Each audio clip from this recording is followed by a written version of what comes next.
Coming up on this episode, author Riley Hart is here to talk about her love of flawed characters, strong friends, and found family.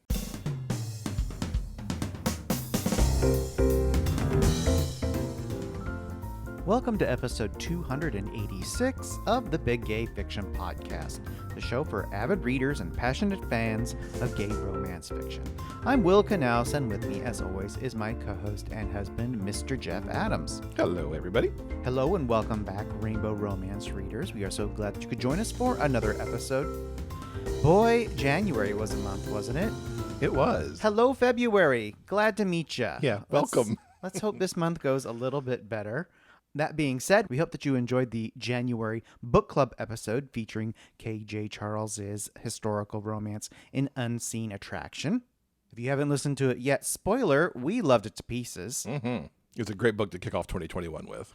I wholeheartedly agree. And let's keep the great book train chugging along. We're very happy to announce that the February book club selection is Awkward Love by Riley Hart. And we're swinging from historicals now back to contemporary. This book is funny. It is so good. It's going to be just a lighthearted romp for February. Riley's going to be giving us all the details on Awkward Love in just a few moments. Members of our Patreon community will get an exclusive sneak peek of this episode that is coming your way this week. And for everyone else, don't worry. You don't have long to wait. The book club episode will be dropping into the regular podcast feed on Thursday, February 25th. And I had such a wonderful time talking to Riley. Like you said, we're going to talk a little bit about Awkward Love. We're actually going to get a look at really three widely different books from Riley. Awkward Love, as I mentioned, is this kind of lighthearted, just feel good, wrap you up in a nice blanket with these two wonderful characters. But then we're also going to talk about her release from late last year with Beautiful and Terrible Things, which is much more angst and a little heavier. And then we're going to go in another direction with her book that releases a little later this month called Finding Ian, which focuses on a throuple. So very different things there. And we'll also find out all kinds of other good stuff. And Riley's got excellent book recommendations at the end too. So let's jump into the interview. Riley, welcome back to the podcast. It is wonderful to have you here. It's been a long time. It has. Thank you so much. I'm looking forward to it. I was looking back. We're at like episode 286 here, and you were on the first time back in 112. Oh, wow. So I know, right? Oh, wow. Yeah. GRL Denver. Yep. Yeah. I remember. It was fun. We have so much to talk about. First of all, Awkward Love is our Big Gay Fiction book club selection for February. I'm absolutely so in love with Will and Jameson. I can't even tell you. Oh, that makes me happy. For our listeners who haven't read this book that came out last fall, tell them what they've got in store for them with this story. Well, I really wanted to hopefully make people laugh, right? Engaging characters. Jameson is about to start his PhD program in the fall. And so he's kind of been just super busy with school and it's summer. And so he just wants to have a fling and lose his virginity, which he hasn't. And his friends take him to a bachelor auction and buy him a date. And that's where Will comes in. And they end up deciding to have a fling together. And then, of course, Will works for his dad and he doesn't know that. And all of the shenanigans from there. I really like what you did here with the family elements because Will's got issues with his family and his brothers, and Jameson has similar issues with his dad. And I thought it brought a really nice dynamic to the story and how they both have these similar family issues. Where did the idea for that come from to spin that into the story for them? It's kind of funny because this was actually originally when I started the book before Stupid Love, it was going to be a standalone. It wasn't going to be a series. So Will was never actually supposed to have a book and Jameson wasn't in the first one. But something about Will just would not leave me alone after I finished writing the first book because he's confident and cocky, and he has this just fun-loving personality, but I knew that there was more to him than that. And so once his story came to me first, really, when he had the brothers and all of that, and it was just, I wanted a way to, I guess, connect them and to show that while they're very different, because this is an opposites attract story, how similar our lives can be, or similarities that we do all have to each other if we kind of take the time to look a little deeper. Mm-hmm. And I do like the opposites attract here, because Will is, as you said, just like this majorly confident, outgoing, ready for anything guy. And then Jameson is the awkward of awkward love. But I love him so much. I do too. So often I just want to wrap him up in a hug. Mm-hmm. I know, me too. It is okay. And it's okay to feel like you're feeling too, at the same time. Yeah, exactly. And it's a really nice dynamic that you brought there too, because I like how you've got Will, who isn't like, come on, snap out of it, stop being that way. He wants to make things better for Jameson without trying to necessarily change him at the same time, which I think a lot of variations of this story could have been. Well, yeah, and I think that is one of the things that makes Will special, and both of them special, because Jameson is just himself in all his awkward glory, and Will see something special in him. And I think for him, because he is so confident and cocky, I think in some ways he kind of also has a role to fit this guy who just smiles all the time and all this, and then he has just this silly goofy guy who freaks out because he ate a peanut and he's afraid the person that kissed that he's gonna have a peanut allergy. But it's endearing to him, and it was really fun to write that dynamic between them.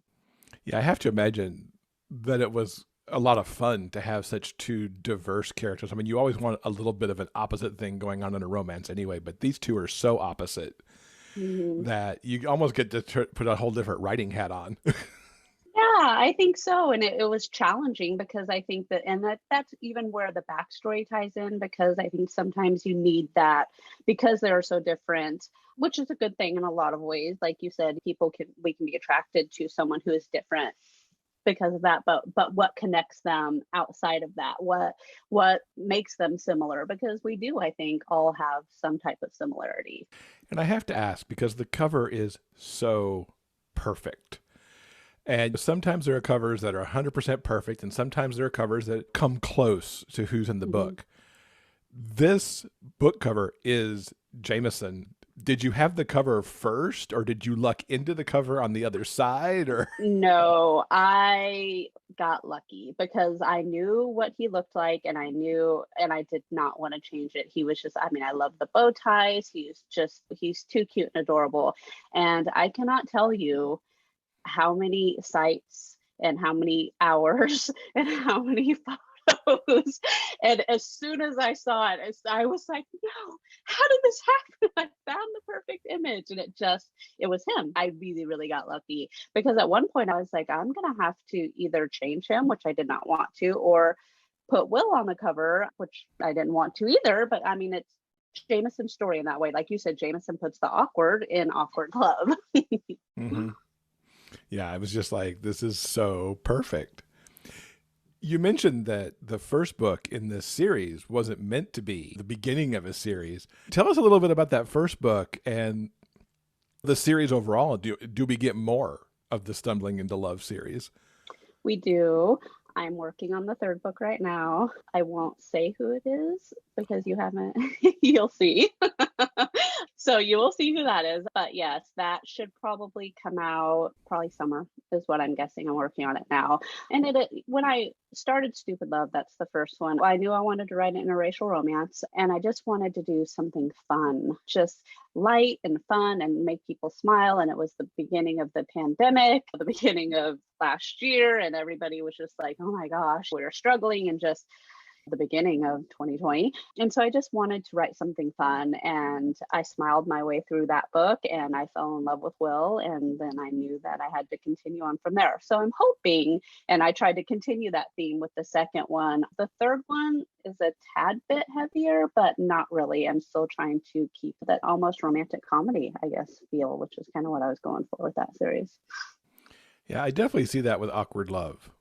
And I Yeah. think I'm going to have to go backwards and read the first one, because from what I see of Elijah and Shaw in Awkward Love, it's like, well, these two are adorable. And I can only imagine how awesome their, coming together was. Yeah, Shaw got thrown for a loop, I'll tell you. He did not expect to fall in love. I've gotten that impression.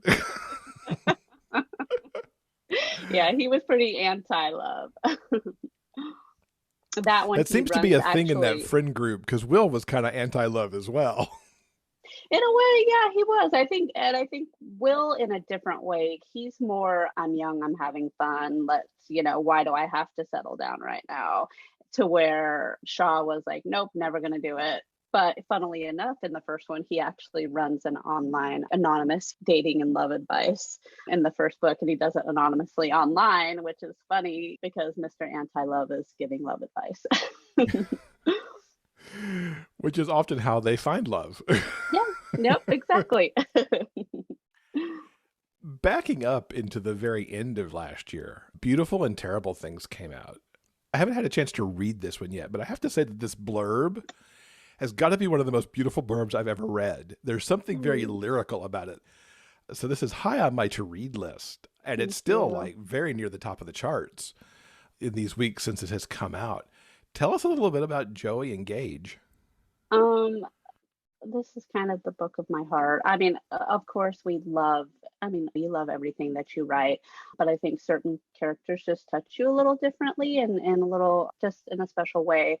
And these guys do that for me. I was super nervous because, again, back to 2020, it's been a hard year. And I'm thinking, everybody wants to be happy because the world's falling apart, and I'm writing this super depressing book. Like, no one's gonna want to read this depressing book right now. But they wouldn't leave me alone. I couldn't not tell their story. And it starts the first time they meet when they're 6 years old and they're in kindergarten.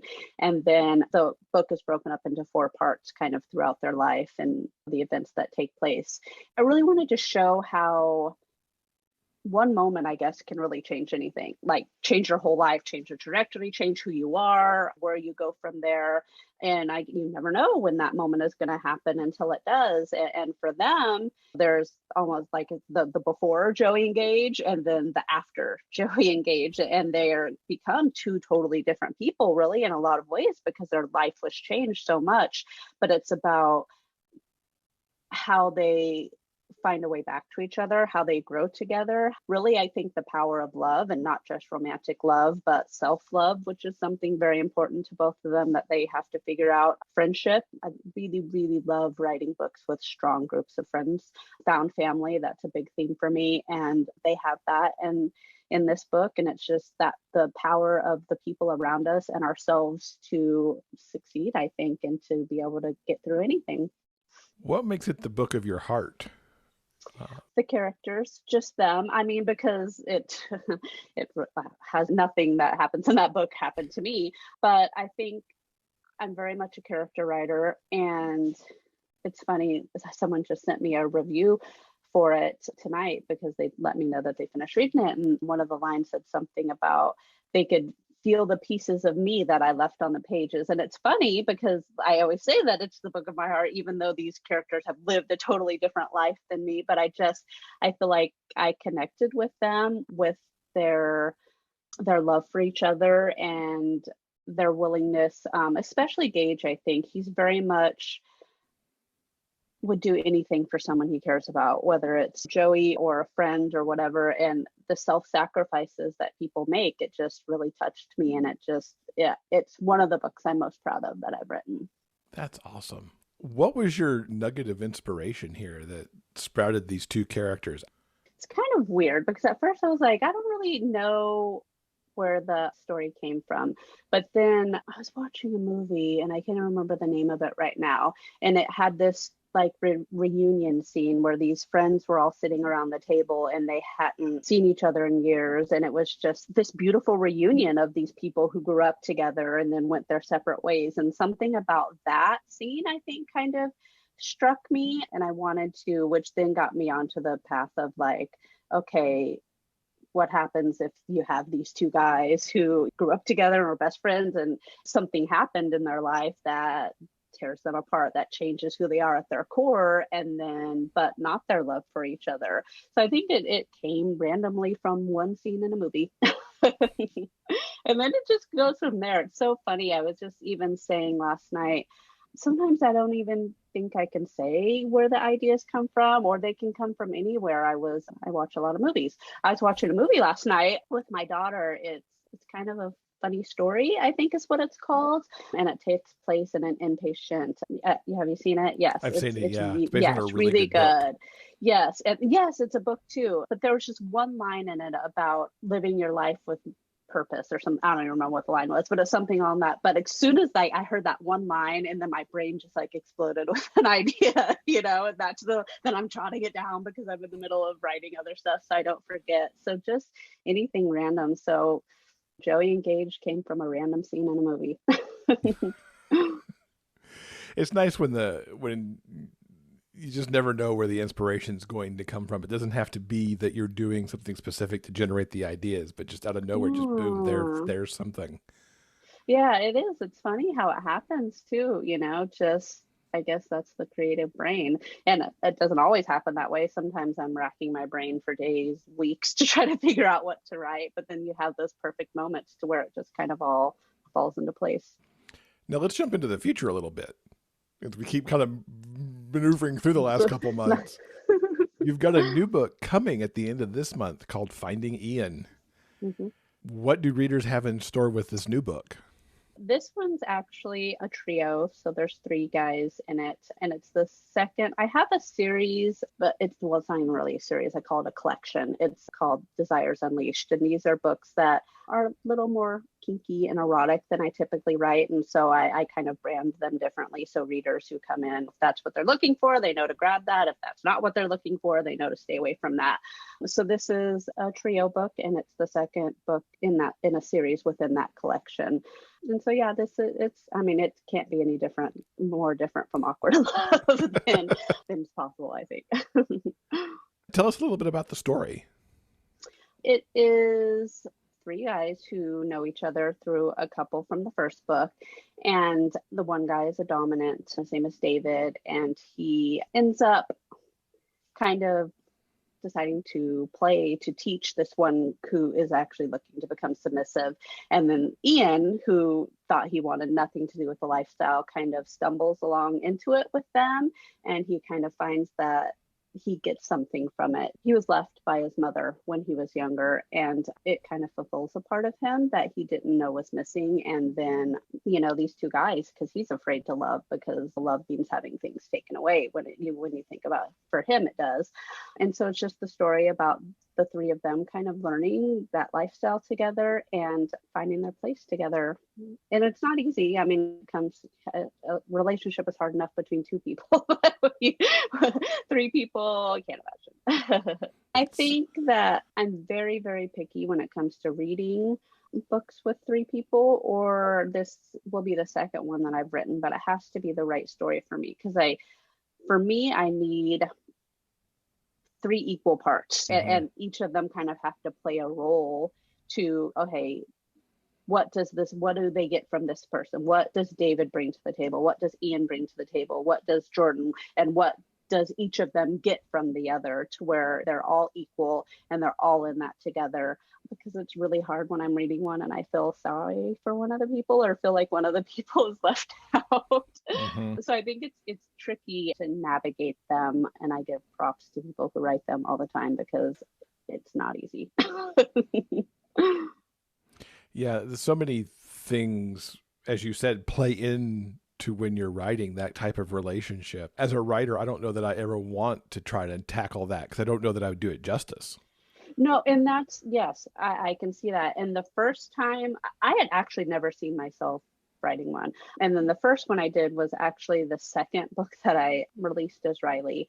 And it was a dream. And it was really, really weird because I knew it was very lucid, but I knew I was dreaming, but I saw it like play out. And when I woke up, I again jotted it down.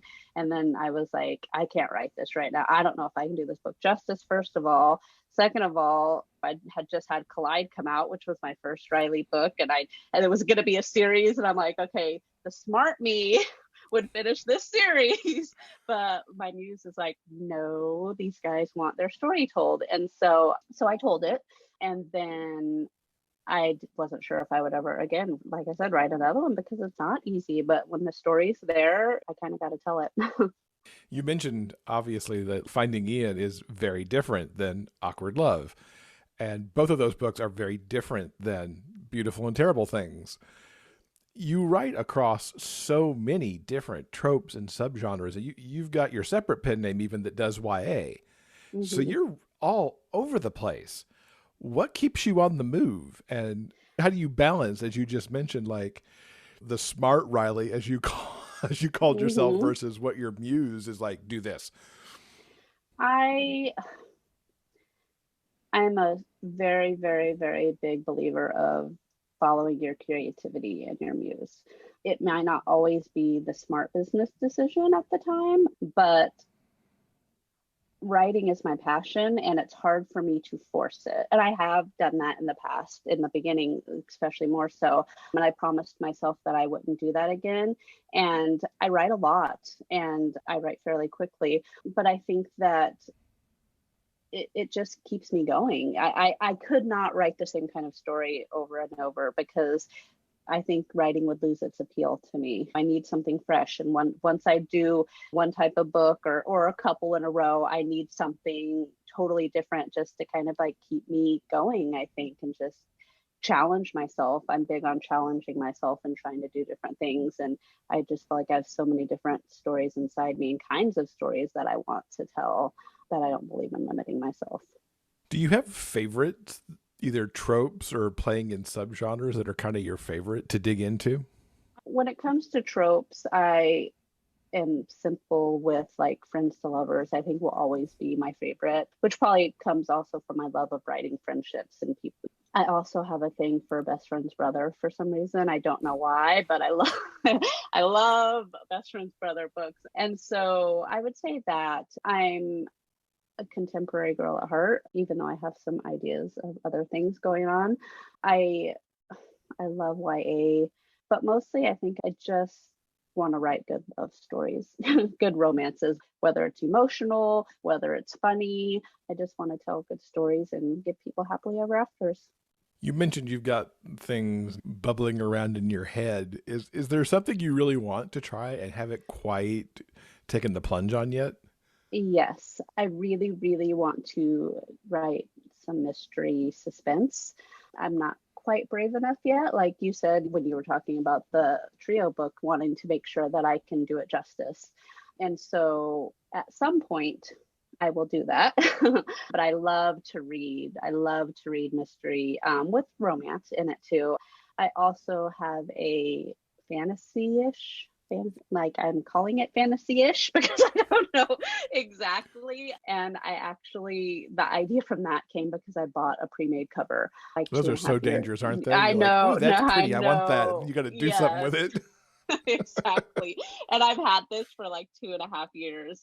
And so I have a notebook. I'm big on notebooks and taking notes with ideas for that story. I haven't fleshed it all the way out yet, but I've already told friends, expect to be brainstorming with me. My hope, I really want to tackle the fantasy idea this year. That's a goal for me. And so hopefully some point we'll have a fantasy and we'll have mystery. And then I also kind of want to get back to my roots a little, which is YA. I really, really miss writing YA too. There's something just so pure and fresh and special about YA. I'm excited you're thinking about romantic suspense because I do love romance and with that suspense mystery element. Given your thing with good friends and found family, I can just like, ooh, that's going to be good when it happens. Thank you. Yeah, I got to find the right story. Hopefully soon.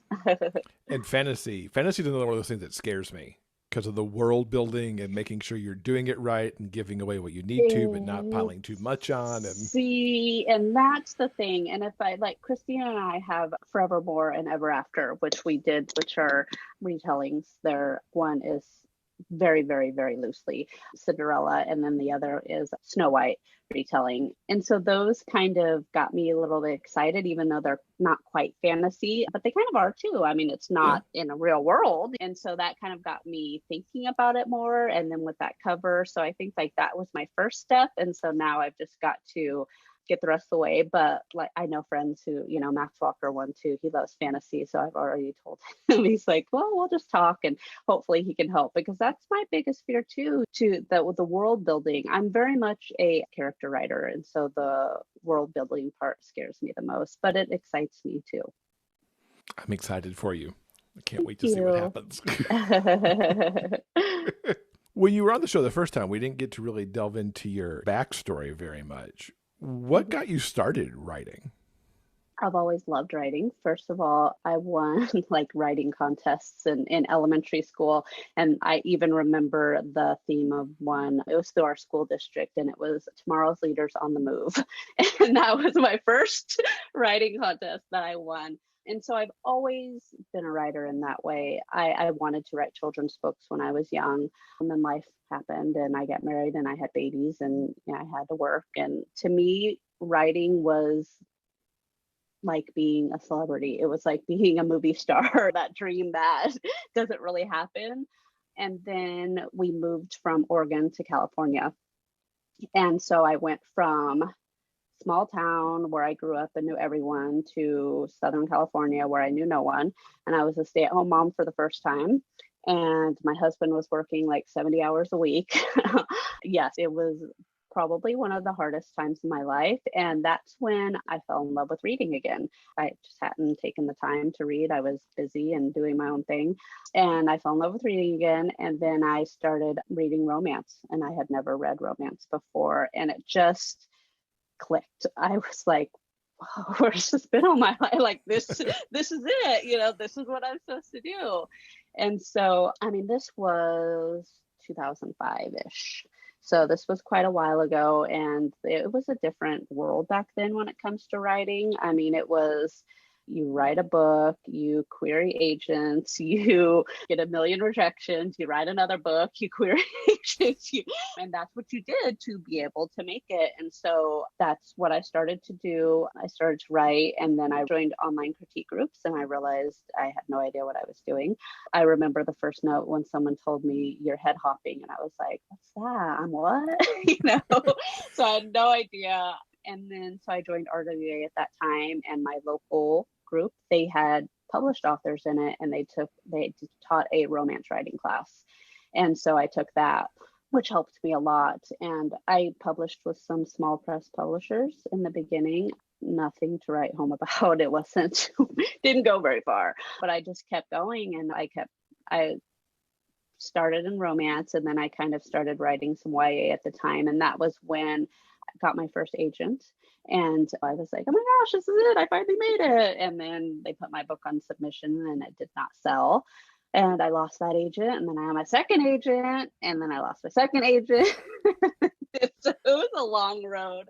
But then 2012 is when I self-published for the first time. And that was kind of the beginning of self-publishing really taking off. From there, I sold to Grand Central and I wrote for them for a little while. And then I fell in love with writing gay romance. And I'd always felt more comfortable writing from the male point of view. It's even when I wrote MF, it was almost always from the guy's point of view, or it was alternating. Like I feel more comfortable for some reason. And it just kind of fit again. And it felt like this is what I was supposed to do. And I've been happy here ever since. How did you find your way to MM?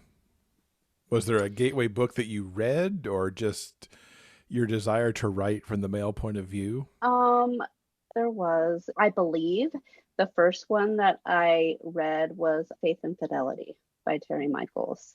And I fell in love with it, but I remember being curious and wanting to before I had read that. But once I read it, I was like, okay, this feels right for me. And it kind of just, my love grew from there. And I had wanted to for a while, but then I was in contract with all of this other stuff that I had to do, so it's kind of piecing together and kind of getting there.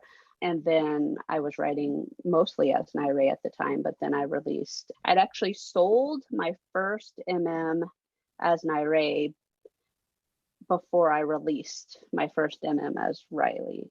So it was, the timing was kind of weird. But then the Naire one came out after the Riley one did. But yeah, it feels like home. Do you have any authors who are inspirations and influences for you?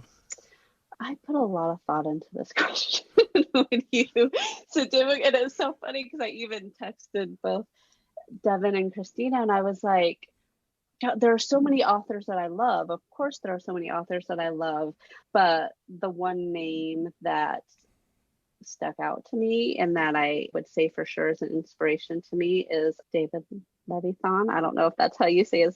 I mean, I don't even write YA all the time now. And so it's, in some ways, it's kind of funny that I would choose him, but I think that he writes humans so well, like humanity. I think he makes you feel things that not everyone can do, and like the small nuances of being human, he does so well. And I love that so much that I connect with that, and I want to be able to make people feel the way he does, or the way I felt when I read Two Boys Kissing. Like, I will never forget how I felt when I read that book, and I would love to be able to make people feel that way. And I've always said that my career goal that I want to try to accomplish one day before I die is to write a YA and for him to be the editor, which will probably never happen. But that is imagine? my, I can't imagine. I don't even know what it is about him, but I just feel his books, especially, like I said, Two Boys Kissing, that just will, I think, always be my favorite book. The way that he not only writes humans, as you said, which is always extraordinary, the number of ways he tells a story. Mm-hmm. You look at books like Every Day and then Two Boys Kissing. Yes. And how does he do that? I would never think to do it. And even before I started Two Boys Kissing, when I was like, wait, it's narrated, but I was not sure I would like the way it was written, but I fell in love with it. And there's just something special about his writing. And I feel like through the stories that he tells and the people that he writes, he makes me see the world in a different way. Mm-hmm. And I would love for someone to be able to say that about me one day. I love your choice, because he's on my list too, for the authors who influenced me because of those very reasons. And I met him one time at the LA Times Festival of Books, and I was the biggest dorkiest fangirl that there ever is. I had made a shirt that had my favorite quote and I'm like, he's probably security. That's awesome though. I mean, because sometimes you got to play the fan role. Yeah, you do, for sure. Yeah. What would you say the trademarks of your books are, regardless of the tropes or the genres or whatever that you're doing? I'm a character writer for sure. I just am. I think people expect that from me and know that I try to write very real and flawed characters. I love people who don't always do the right thing or screw up or don't always think the way they should. We're all flawed. Everyone sees what we want them to see. And so I love writing real people that are flawed like we all are. And I think that that's what readers expect from me. Flawed characters, real characters, hopefully, character-driven stories. And I think the found family thing is also a pretty big theme in a lot of my books. And I like how you write. I almost don't like the word flaws. No, I mean, somebody agree. like Jameson, Jameson certainly sees himself as flawed. But he's not. No. But he's not. He's just him. Mm-hmm. And I like how throughout that book, people don't view him as flawed. They view him as him. And he's the Mhm. one who views that he's got this problem that he wishes he Yeah. could, stop being that way. But I think how real is that in a lot of ways Oh, too, with a lot of, you know what absolutely. I mean? And so you're right, maybe flawed isn't the right word, because we all see ourselves so differently than other people do. And the things about myself that might drive me crazy about myself is what my husband thinks is super cute or whatever. It's just funny how that works sometimes. What's a book that you've read recently that you would recommend to our listeners? I read Project Hero by Briar Prescott, which was super, super cute. I was in the mood for something snarky and fun and just to make me smile. And that book did it. I smiled the whole way through it. It was really fun read. Let There Be Light, I read by A.M. Johnson, and I really love that. She writes beautifully. I'm a big fan of people who put words together in ways that I could never think to do. When you just read Mm-hmm. something and you can't help but highlight it, you're like, gosh, how did they think to say that way? And she does that in that book. I read Grumpy Bear by Slade James, and I loved it. I'm so happy that he's writing. I think that he's a voice we really, really need in our genre. So I hope everyone reads that, and I really loved it. Yeah, Will read Uncut Wood, which he reviewed on the show Mm-hmm. a few weeks back and loved it. And he's already read Grumpy Bear too. He has sung its praises, and he'll actually be reviewing it on an upcoming show. Oh, But he loved it too, and good. we're Yeah. so excited that Slade's writing as well. Yeah, I really, really am. And I had known that he was planning on it, but I obviously hadn't read anything. And then he was kind enough to send me the arc. And I love his voice. I love the authenticity in his storytelling. I'm so excited for everyone to be able to read it. And I can't wait for more from him. Yeah, us too, for sure. You've hinted a little bit of things coming up this year. Another Stumbling into Love book, a couple other things. Tell us more. What can you tease us about that's on your calendar? Um, well, I'm actually a little ahead right now, so I'm working on the Stumbling book, but I already have another book that's in editing too. And this one which I've announced that one of them's a football player, but I haven't announced this part yet that I will. But it's a football player and a United States Senator. So that Ooh. was, I really wanted to test myself with some pretty big external conflict. I think a lot of conflict is internal in romance novels, which is great. And I love that too. But I wanted some high stakes and some external conflict for them. And so they both have busy schedules, and one lives in California and one lives in Georgia. And so it's just Keep piling it on. how do they make it work? And so that will be after Finding Ian, that will be my next release. And then, like I said, I'm hoping this year that I will get to the fantasy. And I really do want to write another YA, but that if I do that, then that will go to my agent to go on submission instead of self-publishing it. So who knows if or when we'll be seeing that. How many books do you try to write in a year? I don't give myself a number that I write fast, so I'm lucky there. And it is my full-time job. I mean, I get up at 8 o'clock in the morning and I get on my computer and I write at least Monday through Friday. Those are when the world was normal and my kids were in school. It was even earlier. My husband would bring them and they left at 7, and I got up and got on my computer and no one was home until 3 o'clock. And so that was my writing time. And so I try to be really consistent with that. Outside of that, for me, I love to write, so I'm always doing it, even probably when I should be taking breaks. I write a lot on the weekends and stuff. It's like the only thing in my life really that's mine, you know what I mean? And so I write a lot and I'm always working on something. So I don't give myself a set number. When I finish one thing, I start another one and we see what happens. That's awesome. It's great that you have that system and that you're able to just consistently kind of keep going. And I think that's why I have to do different things too. Like we talked about, if I was only writing one kind of story, I don't think that I would be able to write as much as I do or feel as passionate about it. But because I kind of try to test myself and challenge myself and think of different ways or different, go from something super heavy to something super light to it kind of just keeps me feeling fresh. How can people keep up with you online to know when all this good stuff is coming out after finding you in? Well, my website is rileyhartwrites.com. Facebook, Riley Hart. Twitter is Riley Hart 5, and Instagram is Riley Hart Writes. Fantastic. We will put links to all of that, plus all the books we talked about in the show notes so that everybody can go find those. Riley, thank you so much for coming to talk to us. It's been so great to catch up with you and look forward to reading all this good stuff coming out. Thank you for having me. I had fun. This episode's transcript has been brought to you by our community on Patreon.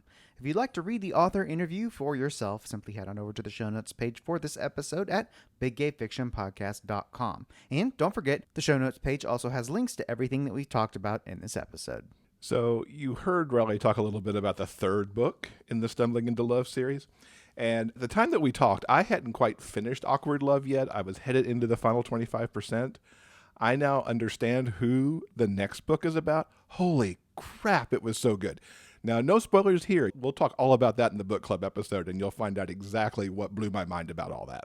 All right, I think that's going to do it for right now. Coming up next Monday in episode 287, we've got an episode chock full of recommendations for you as we catch up on what we've been reading and watching. Yeah, January may have been a heck of a month, but boy, did we read and watch some really good stuff, and we'll tell you all about that next week. Thank you so much for listening. Until next time, everyone, please stay strong, be safe, and above all else, keep turning those pages and keep reading. Big Gay Fiction Podcast is part of the Frolic Podcast Network. You can find more shows you'll love at frolic.media/podcasts. Our original theme music is composed by Daryl Banner.